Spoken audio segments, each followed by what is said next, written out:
बिस्मिल्लाहिर्रहमानिर्रहीम अस्सलाम वालेकुम नाज़रीन। मैं जी साकिब 11 सितंबर 2023 का दिन है और रात के 8 बजने वाले हैं। तमाम दरियाओं के हवाले से मैं आपको अपडेट कर देता हूँ जो ताज़ा तरीन मुख्तलिफ हेड्स और बराजों पर सूरत हाल चल रही है। बाकी मौसम के हवाले से यही खबर कि जिस तरह से FFD बता रहा है वही खबर हम आप तक पहुँचा रहे हैं।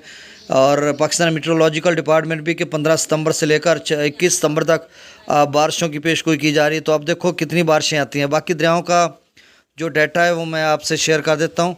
दरिया सतलुज में गंडा सिंह वाला पर 4576 क्यूसिक, सुलेमान की पर 1397 क्यूसिक, इस्लाम पर 1720 क्यूसिक, दरिया रावी में जसर पर 6353 क्यूसिक, शादरा पर 27,362 क्यूसिक, बल्लो की पर 8880 क्यूसिक, सिदरई बिराज पर 4184 क्यूसिक, दरिया चनाब में मराला पर 16,865 क्यूसिक, खान की पर 7464 क्यूसिक,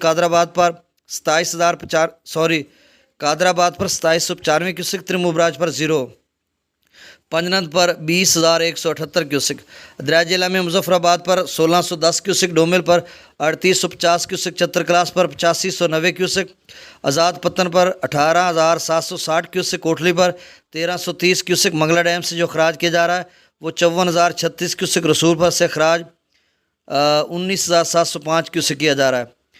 दरिया सिंध में स्कर्दू पर 58,900 क्यूसिक, पी ब्रिज पर 86,800 क्यूसिक, बिशाम पर 89,600 क्यूसिक, त्रिबेला डैम से जो खराज किया जा रहा है वो 1,36,000 क्यूसिक, काबुल दरिया में 21,700, कालाबाग पर 1,35,354 क्यूसिक, चश्मा पर 1,50,000, तौसा पर 1,18,000, गुड्डू पर 1,15,000, सखर पर 59,000 और कोठरी पर 67,831 क्यूसिक। तो नाज़रीन ये ताज़ा तरीन डाटा था। बहुत शुक्रिया।